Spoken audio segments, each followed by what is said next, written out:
మదిరలో ప్రభుత్వ పాఠశాల విద్యార్థులకు పోషకాహార అల్పాహారం అందించే సెంట్రలైజ్డ్ కమ్యూనిటీ కిచెన్ ను ఉప ముఖ్యమంత్రి భట్టి విక్రమార్కమల్లు ప్రారంభించారు.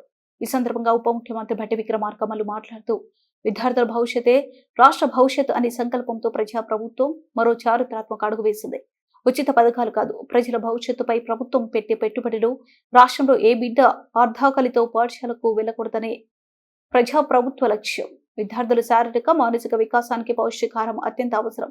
సానబెట్టిన వజ్రాల మానవ వనరులను తీర్చిదిద్దితేనే తెలంగాణ దేశ భవిష్యత్తు మరింత బలపడుతుంది. పాలన అంటే అధికారం కాదు, సమాజ హితం కోసం వనరులను ప్రజల అభివృద్ధికి వినియోగించడం. రాష్ట్ర వ్యాప్తంగా 27 లక్షల మంది ప్రభుత్వ రెసిడెన్షియల్ పాఠశాలలు విద్యార్థులకు ఒకే సమయంలో వేడివేడిగా అల్పాహారం అందించడం దేశ చరిత్రలోనే అరుదైన చారిత్రాత్మక నిర్ణయమని ఉప ముఖ్యమంత్రి పేర్కొన్నారు.